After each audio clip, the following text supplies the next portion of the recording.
जोरदार तालियों के साथ आपका स्वागत अभिनंदन हो जाए। आदरणीय सर,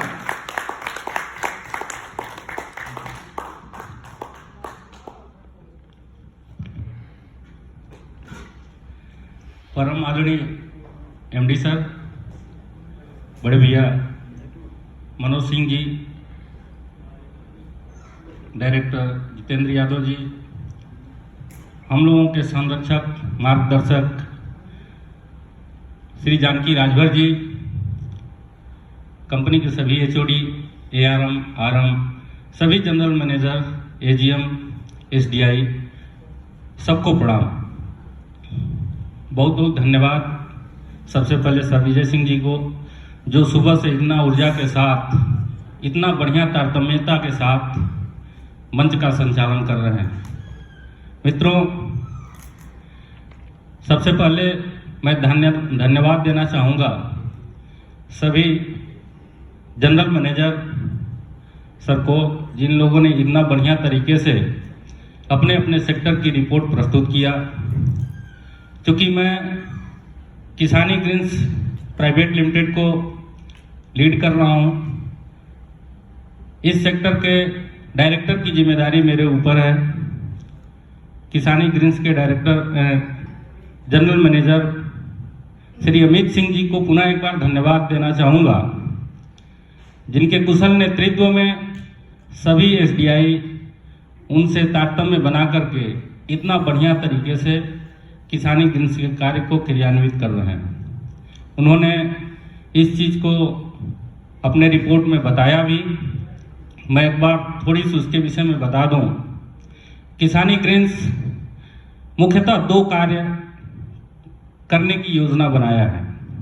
एक, हम ऑर्गेनिक खेती, दूसरा हमारा हर जिले में 20 फ्रेश खोलने की योजना है। खेती मूलतः हमारे फ्रेश को सप्लाई देने का काम करेगा। हम हर जिले में न्यूनतम 100 बीघे की खेती का टारगेट लेके चल रहे हैं। एक्चुअली सीधे सीधे खेती से कोई फायदा नहीं नजर आएगा। खेती का फायदा हमारे फ्रेश से नजर आना है। खेती हमारे फ्रेश को संचालित करने का, क्या बोल सकते हैं उसको, रॉ मटेरियल है। क्योंकि हमने अपना विस्तार 20 जिलों में कर दिया है, 10 जिलों में हमारा सेटअप बना हुआ है। अगर 10 जिलों की बात करें तो 10 करोड़ रुपया महीने की आय वहां से आती है। इस वित्तीय वर्ष 2020-21 का जो फार्मिंग का टारगेट है वो 50 करोड़ रुपए का टारगेट है। जैसा कि मैंने बताया कि 10 करोड़ रुपए प्रति माह का हम अर्जन कर पाएंगे, उस हिसाब से इन 5 माह में हम अपने 50 करोड़ के टारगेट को अचीव कर पाएंगे। अभी 10 जिले हमारे शेष हैं, जिन जिलों में हमने अपना विस्तार किया है। जितना हम इसमें कम कर पाएंगे वो उतना सप्लीमेंट हमें बाकी के 10 रिजर्व जिलों से प्राप्त होगा। पिछले समय जो रिपोर्ट प्रस्तुत की गई थी पिछले महीने में, आज बहुत सारे भाई आए और बड़ी सहृदयता से उन लोगों ने जिम्मेदारी लिया मित्र देने की। ये आप सबका बड़प्पन है कि आप लोगों ने तनहा रूप से इसकी जिम्मेदारी लिया, लेकिन आप लोगों ने उसके लिए खेद व्यक्त किया। मैं मानता हूं कि यह खेद का विषय नहीं है। किसी भी रेस में बहुत सारे लोग सम्मिलित होते हैं। आप एक आर्मी की दौड़ हो रही होती है, आप उसमें देखते हैं कि 100 लोग एक बार में दौड़ते हैं, 10 लोगों को ले लिया जाता है और बाकी 90 लोगों को छोड़ दिया जाता है। वहां उनको अयोग्य घोषित कर दिया जाता है। मैं मानता हूं कि जो 11वां लड़का छूट जाता है वो कुछ सेकंड के हिस्सों का ही अंतर रह पाता है। क्या उसके अंदर योग्यता नहीं थी? सिर्फ उसमें सेलेक्ट हो पाना ही उसकी योग्यता का मानक है। हमने जो कार्य किया, क्या हम ये मान लें कि वो व्यर्थ गया? अगर मैं अपने मायनों से देखूं तो ये आपका परिश्रम व्यर्थ नहीं गया, बल्कि यह परिश्रम इस सेक्टर में निवेश हुआ, जिसका रिटर्न आपके आने वाले इन समयों में प्राप्त होना है। तो इसके लिए बहुत हताश होने की जरूरत नहीं है। मित्र, योग्यता का पैमाना सिर्फ कोई सर्टिफिकेट, सिर्फ अचीवमेंट ही नहीं हो सकता। हम पढ़ाई करते हैं, 1 साल मेहनत करते हैं, बहुत सारी परिस्थितियां होती हैं लोगों के साथ, और परीक्षा देते हैं। परीक्षा देने के बाद एक कागज का टुकड़ा आता है जिसे हम सर्टिफिकेट कहते हैं, और आज जो एक चलन बना हुआ है कि उस सर्टिफिकेट से ही लोगों की योग्यता का पैमाना मापा जाता है, उसको सफल या असफल माना जाता है। लेकिन मैं कहता हूं कि आप सभी लोग अमिताभ बच्चन को जानते हैं, उनके पास बेस्ट एक्टर का कौन सा सर्टिफिकेट है? आप लोगों के गांव का जो कुम्हार बढ़िया घड़ा बनाता होगा, जो शर्मा बढ़िया लोहे का औजार बनाता होगा, जो मिठाई वाला बढ़िया मिठाई बनाता होगा, उसके पास बढ़िया मिठाई बनाने का कौन सा सर्टिफिकेट है? क्या वो योग्य व्यक्ति नहीं है? उसके अंदर योग्यता नहीं है? मुझे इस तरह की योग्यता आप सब में भी नजर आती है। अपने अपने देखने का तरीका है। दूसरी चीज कि अगर मैंने कहा कि जिम्मेदारी 2 काम में आती है, एक लेने की और दूसरी देने की। आप सबको बहुत बहुत धन्यवाद कि आप लोगों ने इस जिम्मेदारी को लिया, बिना कारण बताए, बिना कारण पूछे आप लोगों ने एक तरफा ले लिया। लेकिन इतने से जिम्मेदारी खत्म नहीं होती, जिम्मेदारी हमारी भी बनती है।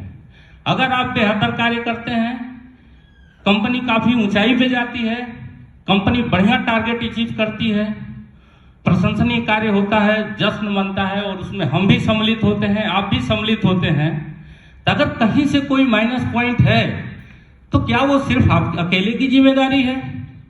मुझे लगता है कि उसमें हम भी जिम्मेदार हैं, हम सब जिम्मेदार हैं, हम सबकी जिम्मेदारी है। किसी विचारक ने कहा है कि everybody success if he will take a right step in right direction. हर व्यक्ति सक्सेस हो सकता है अगर वह सही दिशा में सही कदम उठाए। तो क्या हमारा कदम, हमें एक बार उस दिशा में नहीं सोचना चाहिए? हमको एक बार पुनर्विचार नहीं करना चाहिए कि हमने जो प्रयास किया उस प्रयास में कमी कहां रह गई? हमें लगता है कि अभी हमारे प्रयास में बहुत सारी संभावनाएं शेष हैं, न कि प्रयास में बल्कि जो नीति निर्माण है, जो नीति नियंत्रण है, जिसका हम सभी एक पार्ट हैं, उनको पुनः एक बार इस पे विचार करना चाहिए। ये हमारी क्लोजर मीट, जैसा कि बताया गया था कि यह एक समीक्षा बैठक है। समीक्षा का मतलब मित्र सिर्फ आगे की योजनाओं की बात करना ही नहीं होता। हम पीछे कह तो रहे हैं कि पीछे नहीं कर पाए, लेकिन क्या हम उन कारणों पे ध्यान दे पाए कि किन कारणों से नहीं कर पाए? हमें उन पे ध्यान देना चाहिए।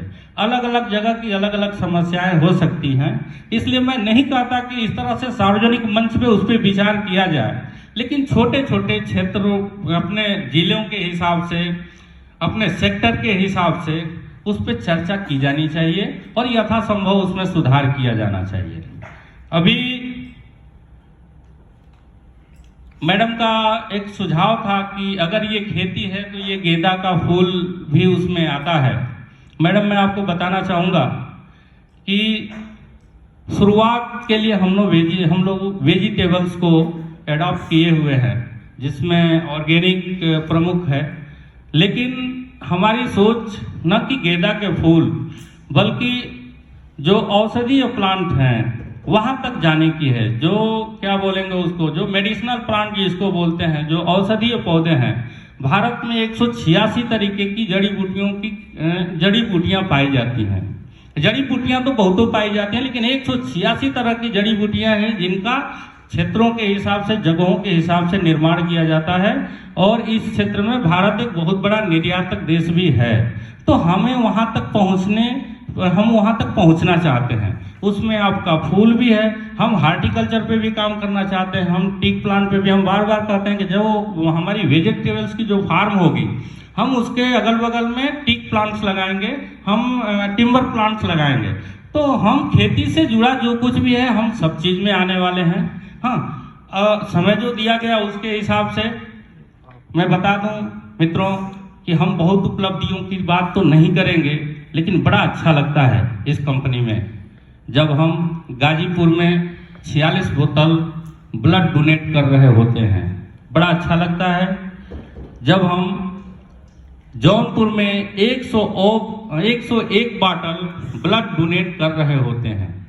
बड़ा अच्छा लगता है जब हम किसी मलिन बस्ती में बलिया के नगरा जैसी जगह पे जा कर के और मलिन बस्तियों में साड़ी का वितरण कर रहे होते हैं, कंबल का वितरण कर रहे होते हैं। जब हम कुंभ में रावटी लगा करके 10-10 रावटियां लगा करके 1 महीने तक लोगों की सेवा निस्वार्थ भाव से, धार्मिक भाव से कर रहे होते हैं, तो हमें बहुत अच्छा लगता है। और इसी को देख के हमें लगता है कि हम नित्य प्रतिदिन प्रगति कर रहे हैं। लोगों का सहयोग, लोगों का साथ हम लोगों के साथ बना हुआ है।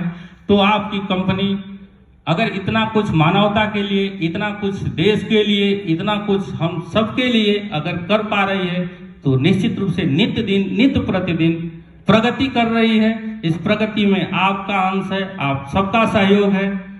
बस इन्हीं सारी बातों के साथ जय त्रिवेणी परिवार।